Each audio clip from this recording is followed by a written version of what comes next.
حدیث نمبر 6272۔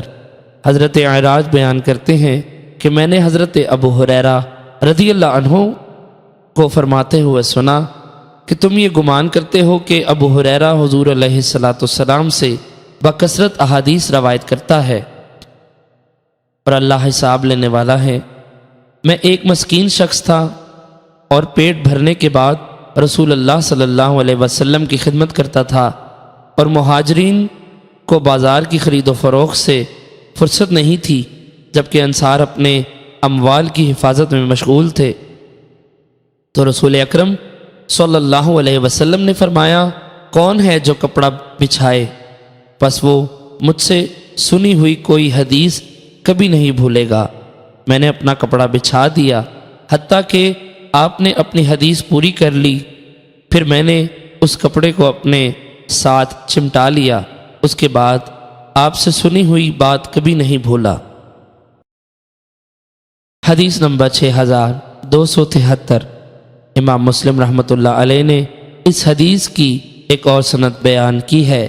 اس میں رسول اکرم صلی اللہ علیہ وسلم کا یہ ارشاد مبارک نہیں کہ کون اپنا کپڑا پھیلاتا ہے، آخر حدیث تک۔ حدیث نمبر 6274۔ حضرت عائشہ رضی اللہ عنہ نے فرمایا، کیا تمہیں حضرت ابو ہریرہ پر تعجب نہیں ہوتا؟ وہ آئے اور میرے حجرے کے پہلو میں بیٹھ کر رسول اکرم صلی اللہ علیہ وسلم کی احادیث بیان کرنے لگے۔ میں اس وقت تسبیح پڑھ رہی تھی، وہ مجھے احادیث سنانے لگے اور میری تسبیح ختم ہونے سے پہلے اٹھ گئے۔ اگر مجھے بات کرنے کا موقع ملتا تو میں ان کو ٹوکتی، کیونکہ رسول اکرم صلی اللہ علیہ وسلم تم لوگوں کی طرح جلدی جلدی حدیث بیان نہیں کرتے تھے۔ ابن مسیب کہتے ہیں، حضرت ابو ہریرہ رضی اللہ عنہ نے فرمایا، لوگ کہتے ہیں کہ ابو ہریرہ بہت احادیث بیان کرتے ہیں اور اللہ ہی حساب لینے والا ہے۔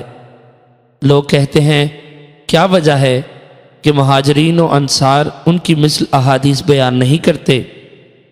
ان قریب میں تمہیں اس بارے میں بتاؤں گا۔ بے شک میرے انصار بھائیوں کو ان کی کھیتی باڑی کے کام نے مشغول کر رکھا تھا، اور بلا شبہ میرے مہاجرین بھائی بازاری خرید و فروخت میں مشغول تھے، اور میں پیٹ بھرنے کے بعد رسول اللہ صلی اللہ علیہ وسلم کی خدمت میں حاضر رہتا تھا۔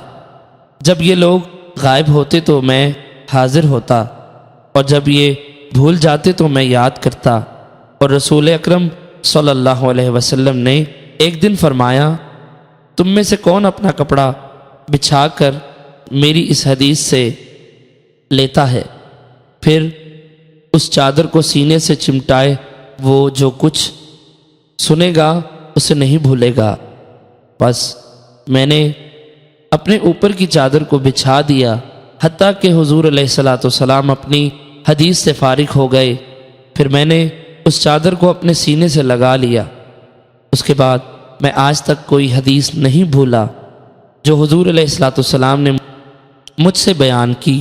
اگر اللہ تعالیٰ نے قرآن پاک میں یہ 2 آیتیں نازل نہ کی ہوتی تو میں کوئی حدیث بیان نہ کرتا۔ ترجمہ: بے شک وہ لوگ جو ہماری نازل کردہ روشن دلیلوں ہدایات کو چھپاتے ہیں، بے شک اللہ تعالیٰ ان پر لعنت کرتا ہے، اور تمام لعنت کرنے والے ان پر لعنت کرتے ہیں۔ حدیث نمبر 6200۔ حضرت ابو ہریرہ رضی اللہ عنہ نے فرمایا، تم لوگ یہ کہتے ہو کہ ابو ہریرہ رسول اکرم صلی اللہ علیہ وسلم کی بہت احادیث بیان کرتا ہے، اس کے بعد حسب سابق ہے۔